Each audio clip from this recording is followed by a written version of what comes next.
What motivates people to buy?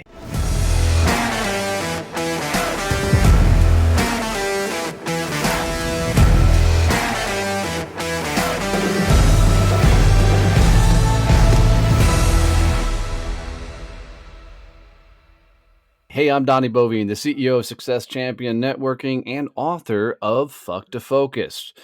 This is Growth Mode, a podcast all about growing and scaling your business. Hanging out with me as always is Kevin Snow, the sales automation tactician and genius. And in this episode, we're going to talk specifically about what actually motivates people to buy your stuff. So, this past weekend, I did something really crazy with my freaking brother. On the side, I have blacksmithing as a hobby, and my dad and brother both have been working with wood, building different things. And recently, we got into this whole thing of building these wooden cups. Dad does all the turning of these wooden cups out of different logs and different species of wood. I blacksmith and hand forge all the handles for them, and my brother does all the finishing work, the sanding, the epoxy, and all the food grade stuff. And we were set up to head out to Weatherford, Texas, to do the first Monday trade days out there. And neither one of us had ever worked a show like this where we were selling something that we created ourselves. And I knew just from past books I've read and stories I've heard that if we were going to make this successful, then we were going to have to get a little fucking nuts. So, what did we do? Both my brother and I dressed up like fucking pirates. We hung pirate flags and Marine Corps flags above our Easy Up, and we played sea shanties. And for the most part, my brother worked the booth while I went out in the middle of the fucking crowd holding one of our mugs and yelling, come this way, you'll get mugged. I was also yelling, always trust a pirate and walk down this path. And when people bought mugs and walked by me, I'd yell, hey, they're getting mugged. And we just had fucking fun, drawing all the people to the booth. But for me, it really solidified why people buy something. And it's the whole idea that people truly buy based on emotions. When you go to a trade show, you go to a country fair type thing like that, you're going to spend money. You take extra money to buy the crazy ass food dishes. You take extra money to buy whatever trinkets and crap you're going to find out there. And for us, we knew if we could get them attention while they're emotionally charged to buy, that we'll get them to buy our stuffs. And it worked. I mean, we almost completely sold out of our mugs. We had 4, custom tables ordered at the event because we allowed people to completely geek out with us. The number of people that came up and got pictures with us, and just had fun. The kids that were so excited to see a pirate. I got called fucking Johnny Depp several times, in which I just told people I'm way better looking than Johnny, and of course they laughed. And people were coming by and saying, you look hot, and I'm like, you're not bad looking yourself. And we just had fucking fun with it and really created an environment where people were having fun with us. And man, I truly believe that if you can allow people to geek out and emotionally get in charge with your stuff, they're going to make good decisions and buy, especially if they know it's a good product or service that's going to bring them a ton of value.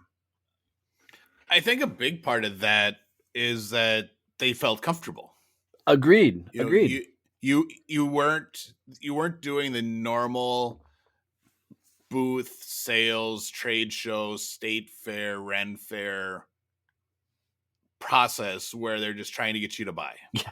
And it's all about give me your money, get this thing. Oh, you don't like that? What about this? And trying to give them options so they say yes or they walk away. You're actually giving them an experience, making them feel comfortable and enjoying their time at the event. And that ties into that emotional piece. And I think you see that in B2B sales too, where the salesperson will be so focused on either checking the box to move the sale forward or actually getting the yes for the sale that they make the buyer feel uncomfortable. Yeah. And it literally stalls the entire process. Yeah, I know early in the game for me in sales in general, um, I didn't understand the connecting with the clients. I was so focused on I've got to get the deal done that everything about the conversation was focused on selling, right? There was no get to know you. There was no, it was go in, pitch a product, pitch our service, and hopeful that they would say yes because I was armed with my arsenal of overcoming objections and, the greaseball way of selling anything. And it took me some time to understand what Kevin just said, which is, they need to enjoy the fucking conversation. It needs to be a fun of experience, and it's beyond what happens in the moment with this thing. It's about truly connecting with an individual that is gonna buy you and then get what you do, which I think is the key to all of this. And I think you're right, man. We had so much fun getting them to laugh and joke. I mean, I'm loud, but my oldest brother's 10 times louder than I am, and that motherfucker just doesn't care and will say some of the stupidest shit in the name of getting people to laugh. And you could hear him halfway across the fucking fairgrounds out there. And but when people are laughing and they're actually having a genuine good time, sometimes they're going to buy things just because they like the moment they're in.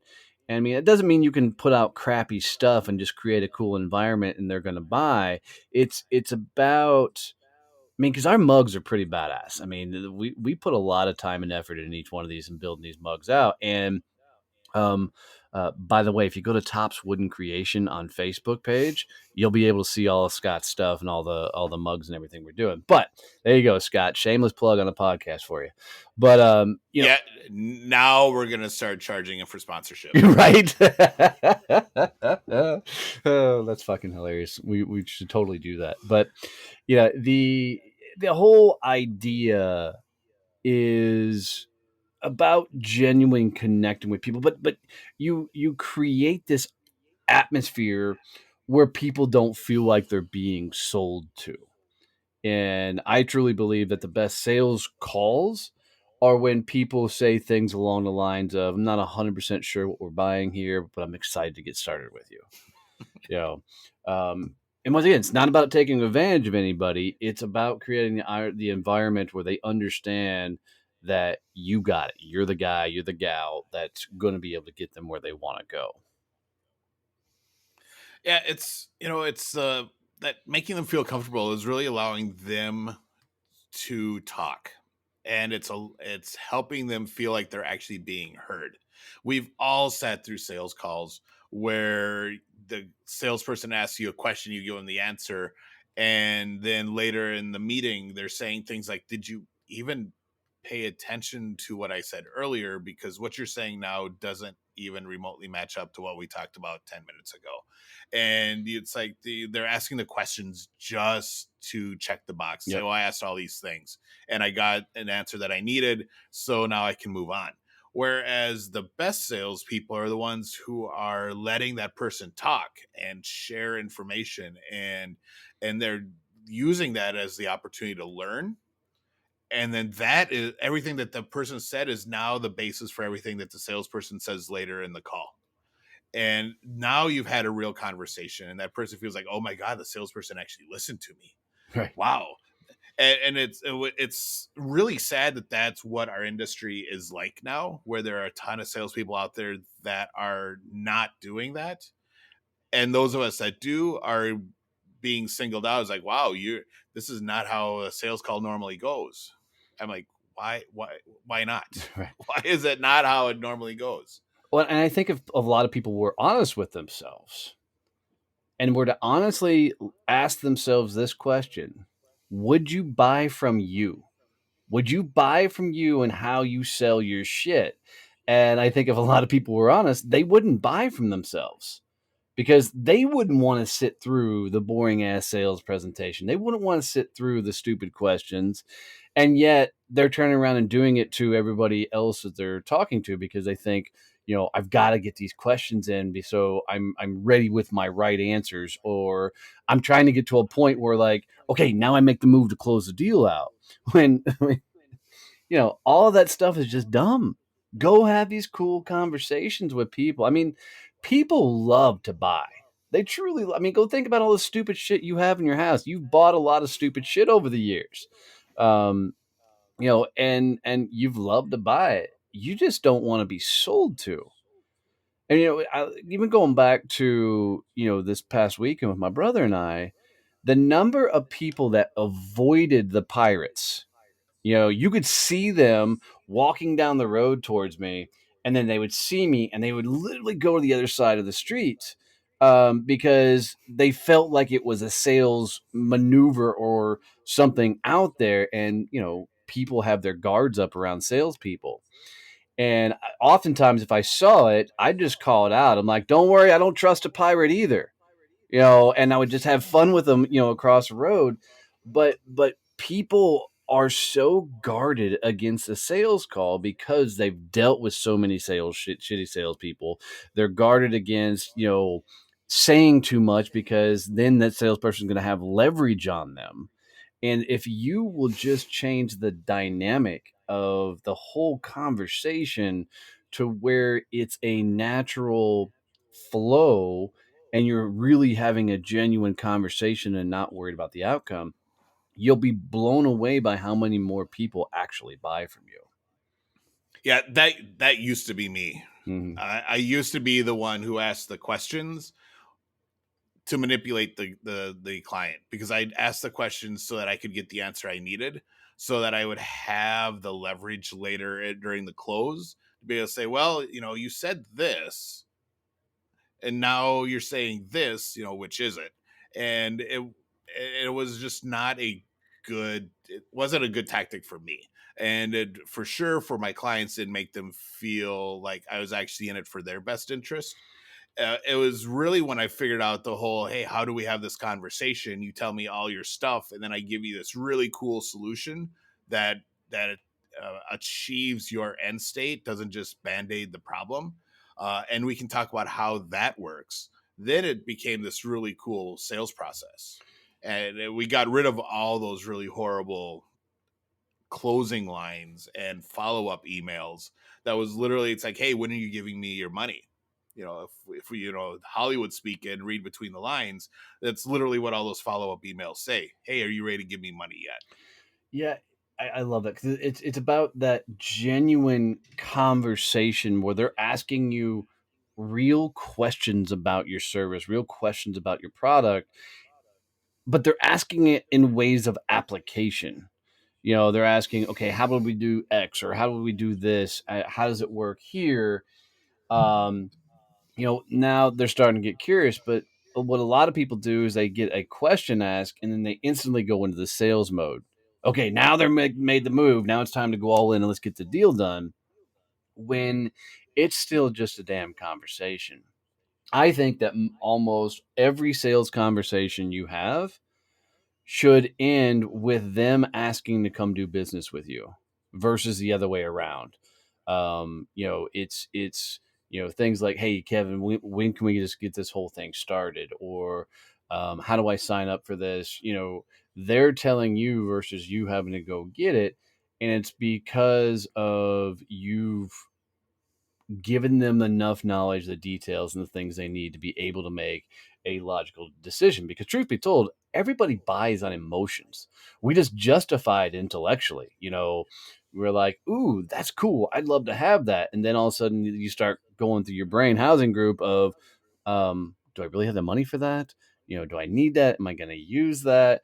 And that's why a lot of people end up talking themselves out of doing business with you. But if you teach, you give them enough knowledge to where you can also handle the logic side of that argument, and all the answers going into it because you've discussed them as two mature fucking adults during a conversation, you're going to be blown away by how often people are like, you know what? That's X amount of dollars a month, or that's going to cost me X amount of dollars. Let's do it. Let's get started. Let's roll. Yeah, my favorite sales calls have been always been the ones where we get towards the end and the prospect or client says, all right, this meeting didn't go anywhere near Yeah. how I thought it was going to go. I'm like, you gave so much more than just talking about automation. I have so much more to think about now.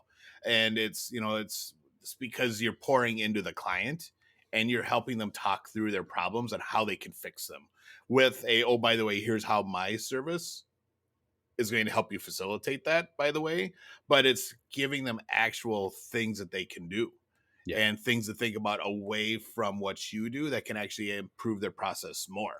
Some salespeople are so focused on here's our thing, and they won't have they're incapable of having conversations about how that thing interacts with anything else in the business Yeah, I and how agree. other things in the business impact their thing. It's like, well, this is what we do.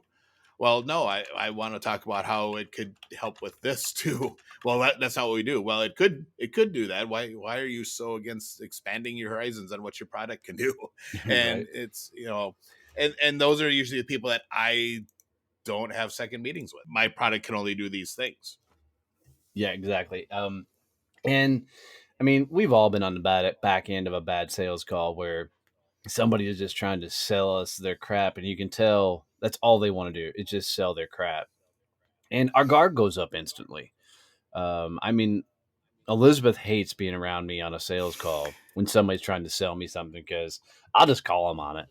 I'm like, dude, if you'd quit trying to fucking sell me so hard, we might have a real conversation because I'm actually genuinely interested in your shit, but you won't turn off sales guy mode so much that I'm probably not going to buy a thing. So can we have a real fucking conversation, or are you going to continue down this path?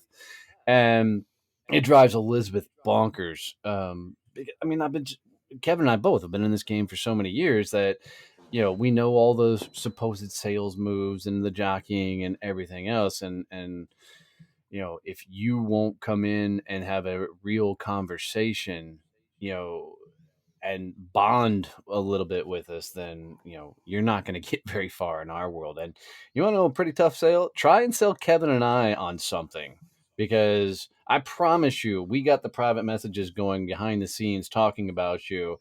And if you're really bad, we're really having a fun time talking about you while you're trying to pitch us.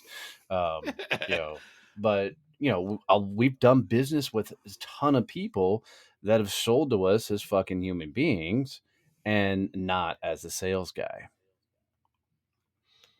Yeah, that human being thing is really key.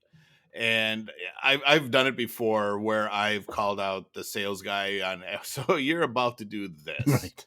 Yeah. And they're like, what? I was like, well, you just did these things. So that means you're probably going to do this next. And they're like, well, how'd you know? It's like, well, because you're telegraphing your sales moves. And anyone who's been in sales knows exactly what you're going to use for your next Oh, tactic. dude, It's I had a friend. She went, it was in between careers, and she finally got a job selling these water softeners, right, for your house. And I said, of course, you can come in. She was a friend for many years. I'm like, come on over, and I'll let you, go through your whole sales pitch with me and everything, and let you practice. And she was just stoic, that excited that she could do that. And she came over and she's going through a whole thing. I had my notepad out and I was just writing down the different maneuvers that she was doing. And then when she got to the end, she literally told everything, told the pricing, looked me dead in the eye, put the pen down on the paper, and just stared at me. I'm like, oh, the silent close. That's a really good one. And she goes, wait, you know that? I'm like, honey, I've been selling my entire fucking life. And first person that speaks Thinks loses. loses. Right, right, right. I'm like, would you stop all that stupid shit? I said, you got a cool product, right? You got a lot of cool things going on here. But I'm like, here's where you did the takeaway close. Here's where you did, and I just kind of laid out their whole bullshit sales process all the way. And I'm like, Nikki, you know me. How would you sell me this fucking thing? She goes, honestly, I just look at you and say, dude, you ever thought about needing a fucking water softener in your house? And I'm like, no. Why would I need one? And you'd probably tell me, fucking, because it'll do X, Y, and Z. Cool. What's it cost? Blah, blah, blah. All right, let's do that. And she's like, that won't work. And sure as shit, she went out and did my style, threw their fucking shit away, and she sold a shit ton. she just decided she didn't like sales, and so she got out of it altogether. But it's really about going in and selling the people the way they want to be sold, not trying to peddle your shit at them. And when you understand that everybody, has a buying style and a way they want to buy things, you can position things. Like if you sell Kevin without me in the room, right? He's going to want more details and he's going to want more technical aspects of it, right? If you sell with me without Kevin in the room, you better fucking connect. We better hit on some sort of emotional level. That's why it's so hard to sell the tools. You know, uh, you You're know, gonna piss one of the two off. for sure. Yeah, I mean, Kevin and I have had people call on us, and the one promotional product guy was fucking hilarious, man, because he just came in trying to wow us with his years in the fucking industries and his time, and I was like, Jesus Christ! And I finally said, all right, dude, let's just agree this is not really going to go anywhere. And you could tell he was, a little. I'm like, I don't need to know your background, your story. I don't need to know all that shit, right? Walk me through. I need somebody that's going to be a partner in the business, not somebody who's going to peddle their fucking catalog at me. You know, and I think for a lot of people, it's truly understanding the person they're sitting across from and how they want to be sold. I think for some of the industries, it's that's just become standard because they've become so commoditized, Yeah. and they've gotten to the point where it's I can save you 2 pennies for each pen you order from me with your logo on it, and that's all right, sweet. I'm in. What do we have to do? And there's no looking at, hey, how do I get you to buy higher end stuff that you wouldn't buy from other people because I built you the relationship. As and you brought up the promotional items thing. That's huge for us. We're trying to find someone that is going to be able to come to us and say, hey, we're going to get so many Oh emails yeah. now, but Thanks for that are going to this. be like, hey, yeah, sorry, but we're trying to find that person that partners with us that says, hey, we just had this cool thing out that fit your brand perfectly and it's really freaking cool and here's why, as opposed to, well, the common question we get is, so what kind of things do you want? I don't We don't fucking know. know. That's your goddamn job. I am past the time of enjoying looking at an actual catalog of promotional items. It used to be fun for me, not so much anymore because I don't care. I want stuff that's cool. It's gonna make us stand out. But no one takes that approach. And every time we get off one of these calls, Donnie, you're like, oh my God, when are we going to find someone who can actually do what we want them to do and understands why that's important to us? Yep. Yep. It blows me away. And I think you're right. I think a lot of people are in a commoditized marketplace and have allowed themselves to become commoditized. And I don't care what you sell. There's going to be people that just are looking for price is the bottom dollar, right? That's all they give a shit about. And truthfully, you can look right at those people, and if they're just going to start out the gate with give me the lowest price type things, fucking, unless they're doing millions and millions and millions of dollars, you can play in that game for a little while. But at some point, if you can't grab the relationship on that, you're just going to be commoditized into the fucking ground. And even when I sold commercial printing, which is a completely commoditized fucking marketplace. I mean, everybody's got the same equipment, same paper, same ink, and everything else. My largest accounts would call me up, to ask how to do different jobs and everything and position them right, and would take the pricing that we gave them because they knew what they were getting on the back end. But this is why you got to go build relationships and make good things happen. So, I think for a lot of this, guys, is spend time getting to know the fucking people you're selling to. Figure out how do they actually buy stuff. Understand that people buy on emotions. Focus more on the overall experience for them. And if you need to, put on a fucking pirate costume. It worked for me.